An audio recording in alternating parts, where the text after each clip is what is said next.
But Ben helped you, and God helped you. Yes, Tell us about the T-shirts. In a capsule. Well, in a capsule. My life is in a capsule.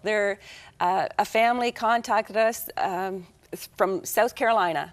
They had just lost a son, Ben, to a colon cancer just weeks before, and they had put on a benefit fundraiser for their son and their community, and so they had the surplus of T-shirts left over from it. It said, "Believe for Ben."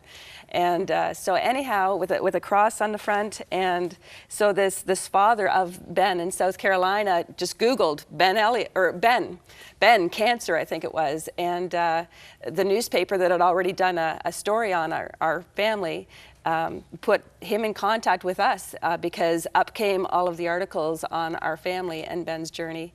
And so they shipped those T-shirts up, and so we took it upon ourselves to distribute them to the ends of the earth as well, and made them available and gave all those proceeds to cancer research.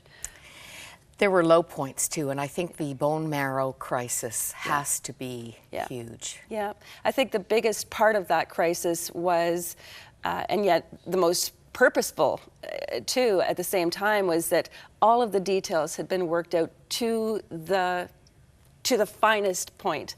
And I mean, we saw that God was working out those details, including finding us residents that was a hop, skip, and a jump to the Princess Margaret Hospital in Toronto. And we were going to have that free for as long as we needed it.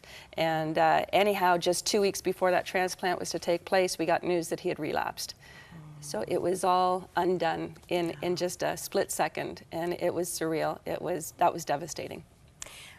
I cannot imagine. I'm going to show a quick picture here of Ben with some school kids. He really made this a ministry. You can see he's lost his hair now. Yeah, and this was an incredible experience. This little group of prayer warriors there, they were praying faithfully every day at their Christian school in Stratford for Ben's bows and arrows transplant. And every day they just prayed faithfully for him, made up a whole book with their picture and their handprint and a little picture that they had drawn, and they were going to send him to Toronto so that he would have something to read while he was lying in his bed. Ben was so right about connecting with other people, bringing them into a faith journey. Now the next picture, low point, unbelievable. What does this represent? This was Ben following his father's footsteps, I suppose, doing hospital visitation. He was in C7 of the hospital, and here he was in D7 visiting his brother. Who I guess we had just got the news that there was nothing more that they could do for Ben, and his brother was at a camp working for about 3 or 4 hours away, and what happened there was we told him the news, we made the arrangements to go and get him and bring him back, and on the way back he started breaking out in a rash. That rash grew and grew and grew, bubbled over until it hung off his body from head to toe in almost IV bag size blisters. Undiagnosed, we have no idea what it was. But he was dying.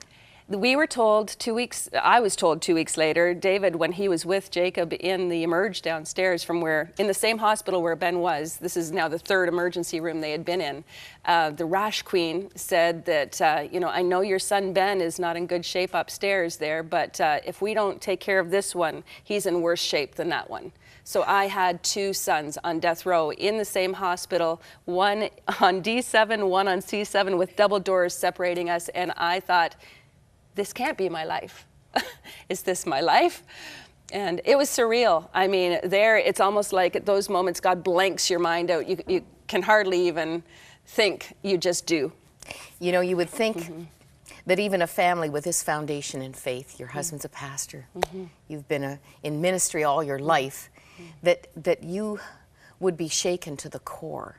But I want to say that this book, what did I say before we came on air? I said it's a journal, it's a journey, it's an inspirational devotional from start to finish. It's all about the big picture. And the lifelines that you have all the way through are scriptures. And you had one particular favorite, Lisa. I did.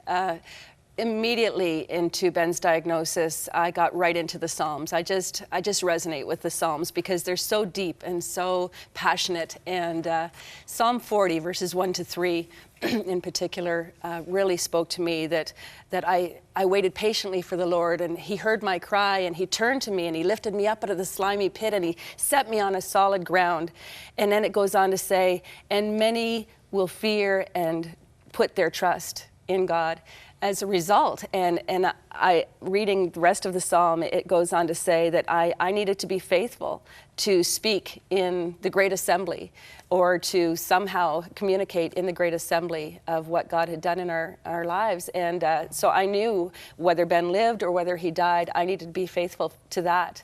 And that was a lifeline that carried me through. At that point in time, I knew that our story was bigger than what any of us could imagine, and hence the ripple effect. It does continue to ripple. Your husband David is here in the audience today, and I want you to consider, would you, doing two things. Go on YouTube and hear Ben's message. That's 10 days before dying.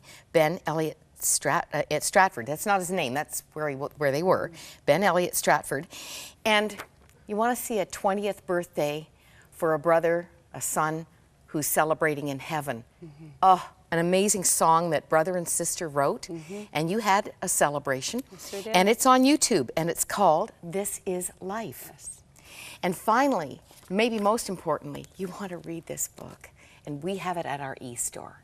The Ben Ripple, so much more to tell. This young man was able to have his dream fulfilled of flying a plane. Yes. 2 weeks before he went home to be with Jesus. And I don't know how Mother's Day looks for someone in your situation, Lisa, but I hope we will all be praying for you. And thank you for your faith. Thank you. And the inspiration that's bringing to all of us. Well, thank you for allowing me the privilege of letting it ripple here. Thank you. Please stay with us.